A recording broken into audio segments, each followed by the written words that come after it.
Boa noite. Estamos começando mais uma célula em casa, com distanciamento social, como todos sabem. Obrigado pela presença de todos. Queremos dividir mais um estudo com vocês aqui. Espero que Deus fale nos seus corações. Nós vamos começar com a oração e depois vamos ter um louvor e aí a gente começa com o estudo. Amém? Senhor Jesus, queremos te agradecer, Senhor, por esta noite. Ó Deus, queremos abrir o nosso coração, Deus, para ouvir a tua voz, para o Senhor falar nos nossos corações, que o Senhor possa, Deus, tocar todos aqueles que estão em casa, aqui também na minha casa, falar conosco. Deus, em nome de Jesus, a tua palavra ela é poderosa, ela muda e transforma o coração do homem e da mulher. Fala conosco, Deus. Toca em nossos corações. Em nome de Jesus. Amém.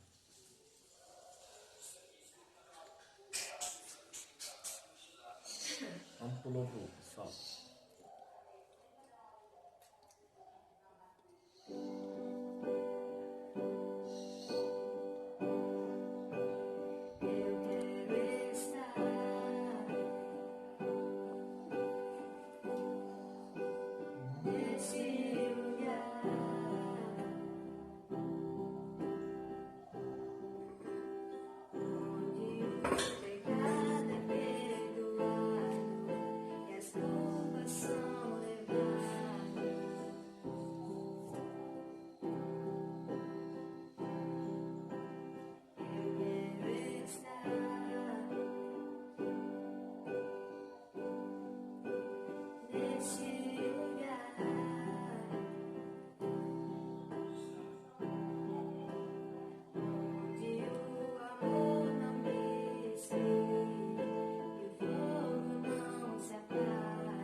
Deus, aleluias.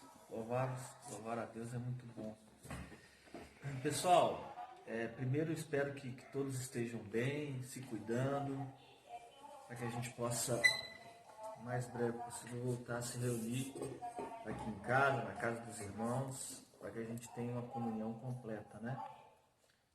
Sei que a igreja tem feito cultos, né, com menos pessoas, a gente já foi em alguns, mas ainda não é a mesma coisa, né? Mas o que eu queria dividir com vocês, um estudo aqui sobre milagres, foi o tema que eu quis colocar, até porque eu tenho lido o livro de Atos. Aqueles que ainda não leram, é uma excelente leitura, porque ele mostra o início da igreja, né? Então isso nos fortalece muito, de como que Deus, como que o Espírito Santo trabalhou e forjou os primeiros cristãos, até às vezes tendo mortes, né? Mas é importante você ler para você, assim como eu, ser impactado, né? Porque esse estudo vem principalmente de lá. Mas a gente vai falar um pouco sobre milagres e, assim, acaba que é algo que Deus trouxe no meu coração. Eu não pretendo trazer aqui todas as respostas. É um estudo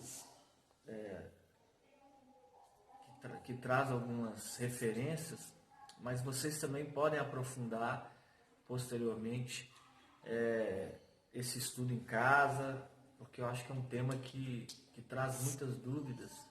A gente já até falou aqui na célula, a gente ouve lá na igreja, mas eu quero falar de milagres, porque também eu tive, há 2 semanas atrás, né, um incidente na casa da minha mãe, que ela sofreu uma queda e, por ter osteoporose, teve uma fratura na espinha. A gente teve que ir com ela para o hospital. E eu fiquei 1 ou 2 dias lá com ela, e quando você está naquele ambiente, você percebe o tanto que o ser humano é frágil, né? Seja ele homem ou mulher, a gente vê que a necessidade da busca de uma cura, de um remédio ali no hospital. Então a gente vai falar um pouco disso. Eu queria que vocês abrissem lá em livro de Atos. Eu vou ler primeiro Atos 3, do 1 ao 11, que fala, abrem aí por favor, para que vocês acompanhem a leitura. Atos 3, do 1 ao 11, diz assim: certo dia Pedro e João estavam subindo ao templo na hora da oração, às 3 horas da tarde. Estava sendo levado para a porta do templo, chamado Formosa, um aleijado de nascença, que ali era colocado todos os dias para pedir esmolas aos que entravam no templo. Vendo que Pedro e João iam entrar no pátio do templo, pediu-lhe esmolas. Pedro e João olhavam bem para ele, então Pedro disse: olhe para nós. O homem olhou para eles com atenção, esperando receber deles alguma coisa. Disse Pedro: não tenho prata nem ouro, mas o que tenho isso lhe dou. Em nome de Jesus Cristo Nazareno, ande. Segurando-o pela mão direita, ajudou-o a levantar-se, e imediatamente os pés e os tornozelos do homem ficaram firmes. E de um salto pôs-se em pé e começou a andar. Depois entrou eles no pátio do templo, andando, saltando e louvando a Deus. Quando todo o povo viu o andando e louvando a Deus, reconheceu que ele era o homem, que era o mesmo homem que costumava mendigar, sentado à porta do templo Formosa. Do templo chamado Formosa. A porta do templo chamado Formosa, desculpe. Todos ficaram perplexos e muito admirados com o que tinha acontecido. Apegando-se o mendigo a Pedro e João, todo o povo ficou maravilhado e correu até eles ao lugar chamado Pórtico de Salomão. Então essa primeira passagem, ela é interessante, né? Porque ela mostra um milagre extraordinário sendo feito.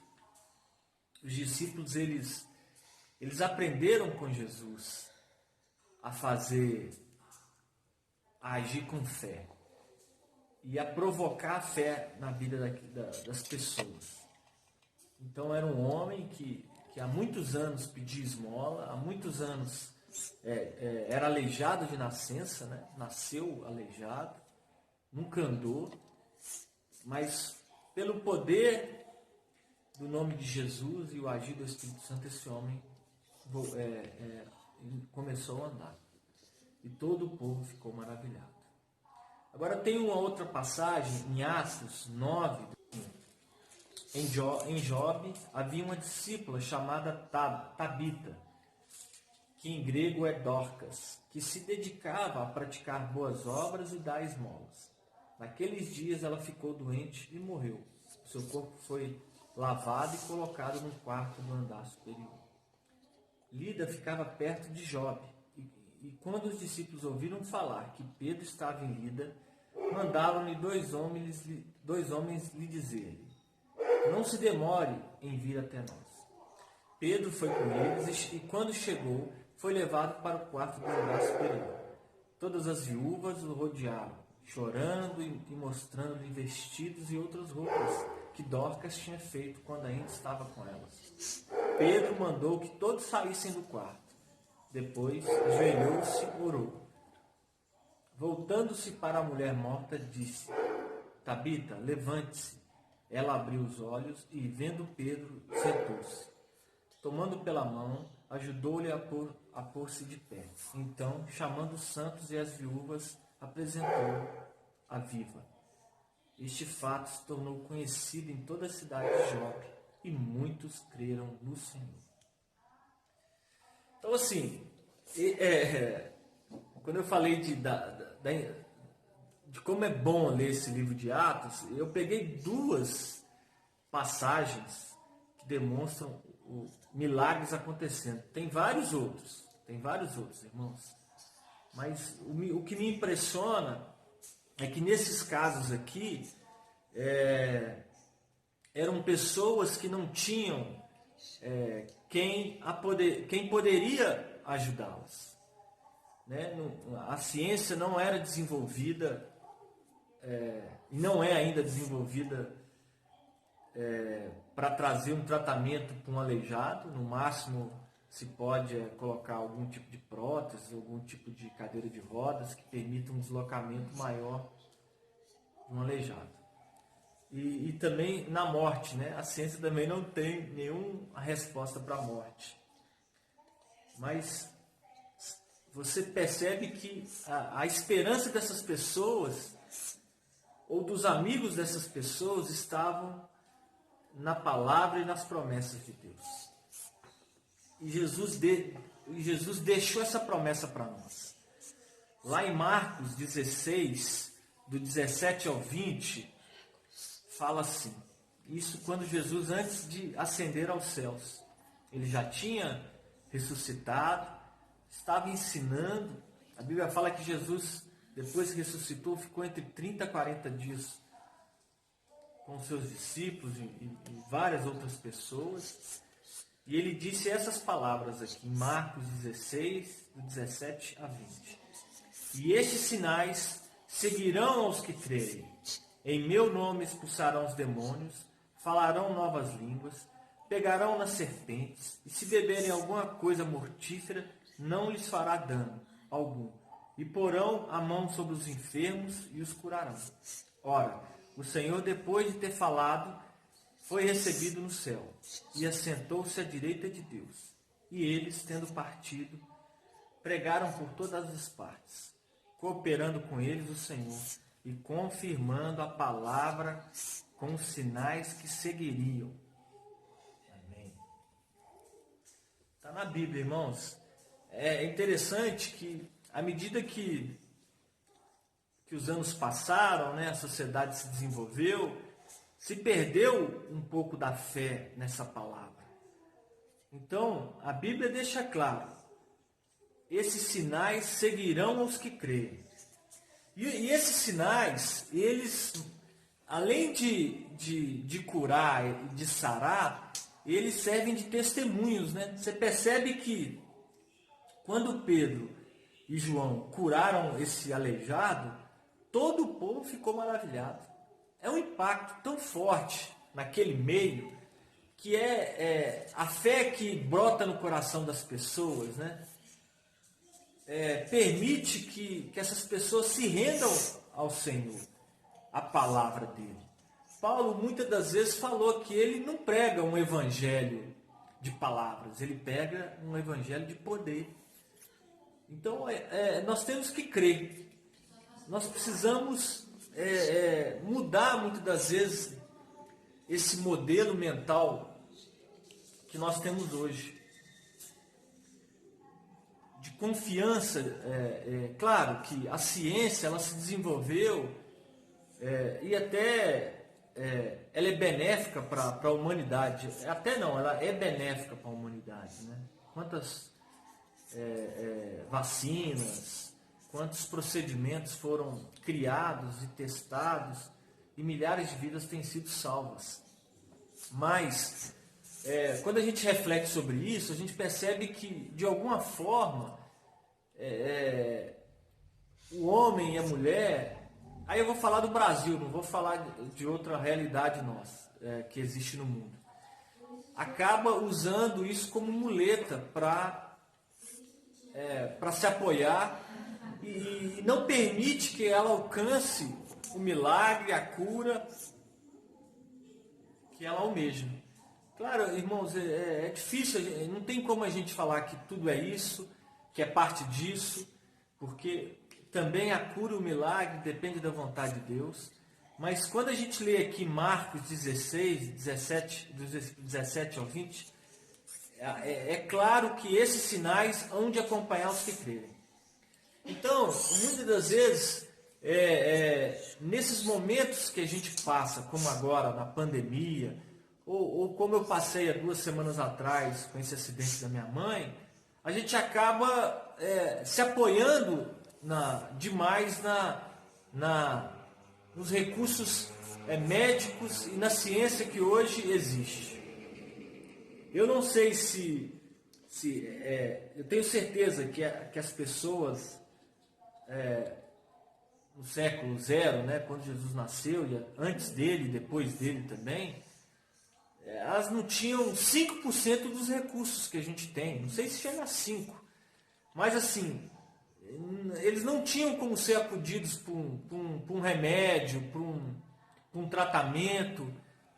Claro que muito, em função disso morriam-se muitas pessoas.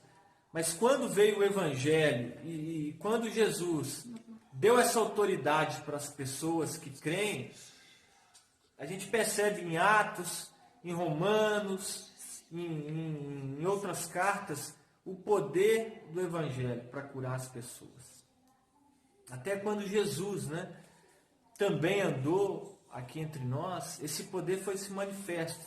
Lá em Marcos, vamos abrir Marcos 9, do 23 ao 25. Marcos 9, do 23 ao 25. É uma passagem onde que Jesus, ele é questionado a curar um jovem. E aí fala lá, Jesus fala: "Se podes", contestou-lhe Jesus, "tudo é possível para aquele que crê." Imediatamente o pai do menino asseverou: "Creio, ajuda-me a vencer a minha falta de fé." Percebendo que o povo estava se ajuntando, repreendeu o espírito imundo, determinando: "Espírito mudo e surdo, eu te ordeno, deixe esse jovem e jamais o tomes novamente." Então, olha o tanto de desgraça, de doenças e de possessões já existiam na época de Jesus. E Jesus contestou, né? Porque ele foi questionado: "Jesus, você pode curar esse menino que não conseguia falar, que não conseguia ouvir?" O pai dele sofria porque o diabo, os demônios o fazia cair no chão, se cortar, gritar. E Jesus, ele rebate. tudo é possível para aquele que crê. Porque é necessário unir a fé de quem vai ministrar a cura com quem vai curar, com quem vai receber a cura. Né? Esse propósito de Deus para que essas pessoas sejam libertas. Assim como eu, você, ou pastor da nossa igreja, ou qualquer membro, se ele, em comunhão com o Senhor, sentir que existe ali um espírito, ou uma aflição, ou uma doença que está destruindo aquela pessoa, ela precisa ter fé para ir lá ministrar a cura. Porque esses sinais seguirão os que creem. Mas a pessoa também quando essa pessoa está lúcida, não nesse caso desse menino que não tinha lucidez, mas o pai dele creu por ele. Mas para que esse milagre aconteça. Lá em Mateus 17, 20, Jesus também fala sobre fé. Mateus 17, 20 fala, e ele respondeu, porque a fé que vocês têm é pequena. E asseguro que, se vocês tiverem fé do tamanho do grão de mostarda, poderão dizer a este monte, vá daqui para lá, e ele irá. Nada será impossível para vocês. Olha aí. Alguém já viu aí um grão de mostarda? Eu nunca vi não, mas já me falaram que é pequeno, né? Não é uma semente não é uma castanha, é bem pequenininho mesmo. E Jesus deixou essa ilustração para que a gente pudesse se apegar à palavra dele. Se sua fé for do tamanho do grão de mostarda, poderá dizer a esse monte, vá daqui para lá, e ele irá. Nada será impossível para vocês. O que torna muitas das vezes a nossa dificuldade, o que permite ver a nossa dificuldade da falta de milagres, porque às vezes a gente questiona, né? Por que a gente não vê na igreja um paralítico andar, um surdo ouvir, um cego ver? Irmãos, essas respostas são difíceis, porque muitas das vezes essas pessoas estão aflitas, elas e seus familiares estão aflitas por uma cura, anseiam por um milagre, e a gente às vezes não consegue responder. Eu me apego à palavra, o que Jesus está falando aqui, da necessidade de termos fé. Porque a gente tem uma sociedade desenvolvida, e aí eu comentando, né, refletindo nisso, vendo que a ciência muitas vezes acaba gerando uma descrença naquilo que não se pode ver e comprovar. Ou então, pessoas que estão dentro da igreja, que utilizam de formas erradas a palavra de Deus para muitas vezes, de alguma forma, materializar a fé de amuleto, ou algum tipo de objeto para que você creia no poder de Deus. Não é isso que o Evangelho esclarece para nós. Está relacionado à nossa fé. E quando a gente vê pela televisão, né, aquelas grandes cruzadas evangelísticas que são feitas na África, onde um povo que tem basicamente, não tem basicamente uma saúde pública, poucos hospitais, e a gente vê alguns relatos de milagres fantásticos acontecendo lá. Então, porque eles não têm onde se apegar, eles não têm nenhum tipo de experiência, de esperança em algum poder público ou algum órgão, né? Então a gente vê que um pouco está relacionado à necessidade de se apegar à nossa fé. Mas assim, é algo que o Senhor tem que falar nos nossos corações, trabalhar a nossa fé, como esse homem pediu: Senhor, me ajuda a crer, ajuda-me a vencer a minha incredulidade, me ajuda a vencer a minha falta de fé, para que a gente possa acreditar e ver esses milagres. A gente não pode, como cristão, simplesmente confiar somente na medicina.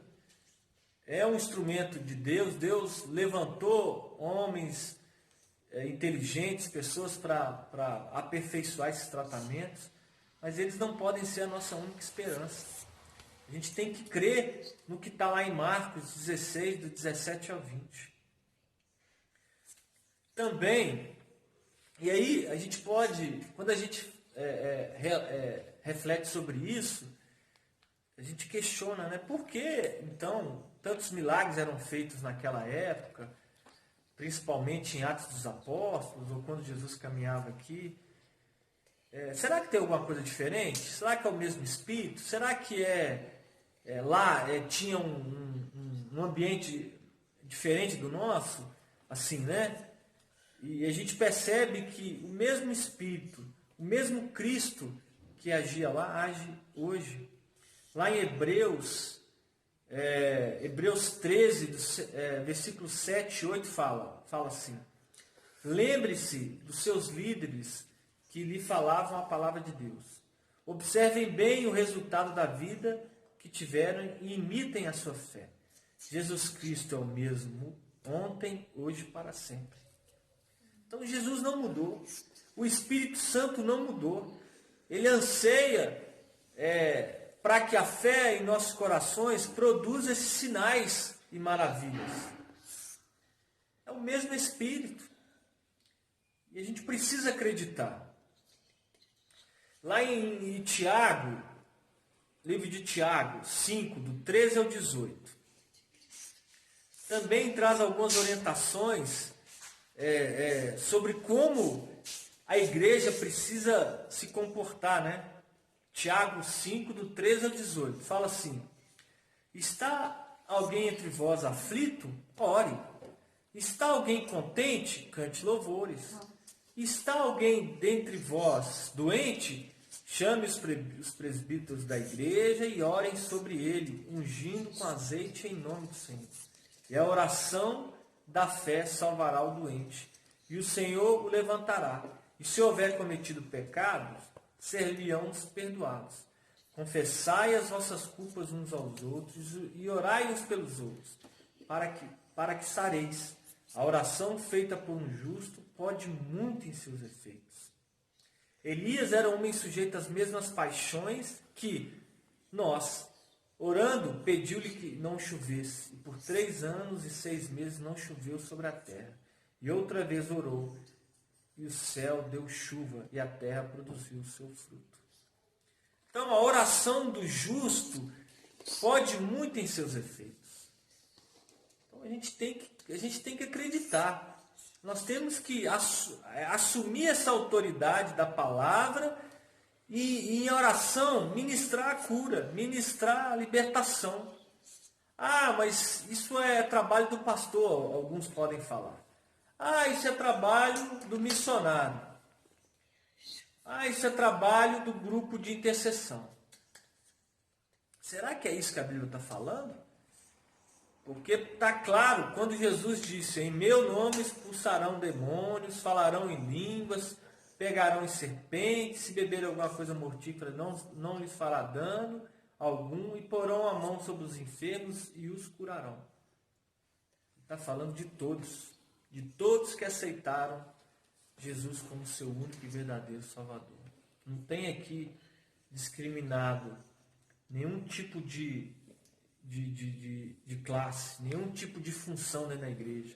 Isso está relacionado a todos.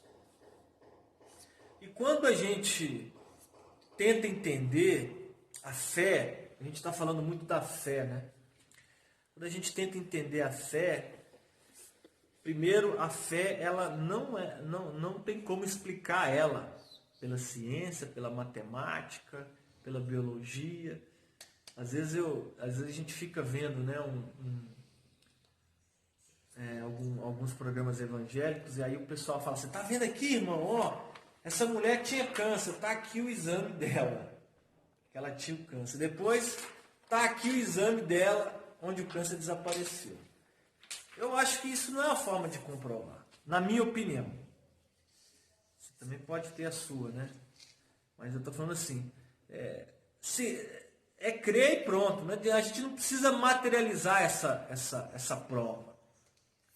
Na minha opinião, não. Na minha opinião, o que vale é a cura, a pessoa, essa pessoa, aquela comunidade onde ela está envolvida, aquela família onde ela está inserida, viu aquela pessoa definhando, ou acamada, ou desenganada pelos médicos, depois vê aquela pessoa sendo recuperada. Isso para mim é testemunho. Não precisa de folha, não precisa de raio-x, de nenhum tipo de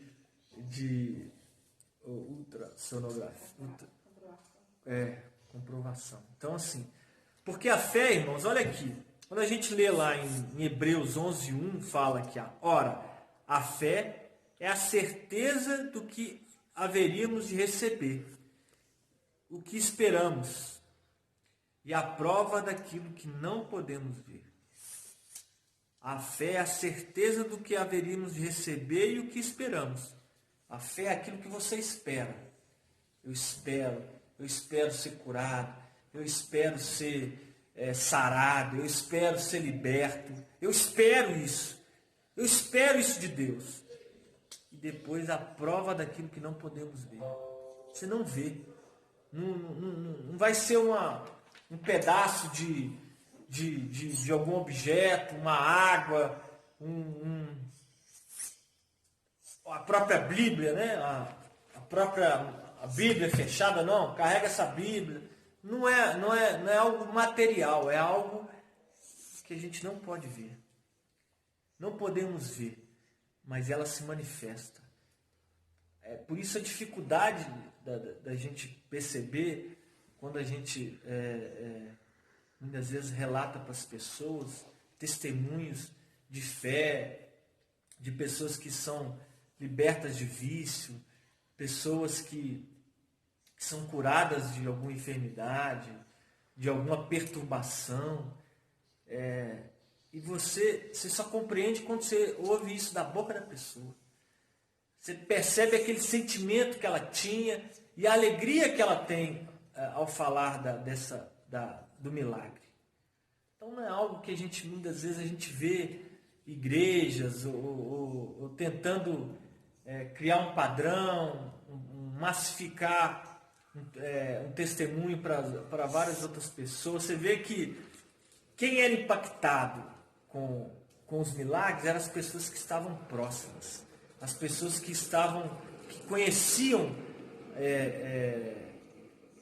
o doente, o morto, o possuído. Eram essas pessoas que eram transformadas. Eram essas pessoas que queriam conhecer mais Jesus, porque elas viram. Eu vi, eu comprovei o milagre. Então, irmãos, o milagre ele está ainda. O Senhor ainda quer operar milagres. O Senhor ainda, o desejo dele é que as pessoas se curem. O desejo dele é que os sinais hão de acompanhar os que creem. Então, se hoje eu e você ainda temos uma fé que não é capaz de manifestar, como esse pai pediu, Senhor, ajuda-me a crer. Senhor, ajuda-me a vencer a minha falta de fé. Não que eu não estou dizendo aqui, vamos deixar de ir para hospitais, vamos deixar. Muitas vezes a gente precisa ir nos hospitais para falar da fé. Nossos familiares, vamos falar da fé. E a gente precisa voltar a ver esses milagres. As pessoas, a nossa comunidade, as nossas famílias precisam ser impactadas com os milagres. O milagre da conversão já transforma, né? A gente vê que quando eu me converti, a Paula me converteu, vocês se converteram, abandonaram a prática do pecado e já trouxe um impacto, né? As pessoas falam, nossa, mas a pessoa era assim, assada. Mas Deus tem mais. Deus há de operar mais milagres, de curar, de libertar. Basta a gente crer. Jesus falou, tudo é possível para aquele que crê. Então, irmãos, era isso que eu queria dividir com vocês. Eu espero que seja um início para trazer mais esclarecimentos e que cada um também busque, assim como eu estou lendo Atos dos Apóstolos e outros livros da Bíblia, que a gente busque ler, que a gente busque crer. Porque nesse momento de desespero, de pandemia, de medo, as pessoas às vezes só acreditam em um remédio milagroso, produzido pelo homem, em alguma coisa alguma vacina que pode pode se concretizar, que vai ser bênção também. Mas se algum de nós tiver alguém da nossa família doente, precisando de cura e de milagres, que a gente possa se encher de força, de coragem e ministrar a palavra de Deus. Amém? Nós vamos tocar mais um louvor para a gente encerrar. Convido a vocês a participarem do próximo encontro, que a gente irá informar nas redes. Esperamos por vocês. Um abraço e fiquem com Deus.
Saúde.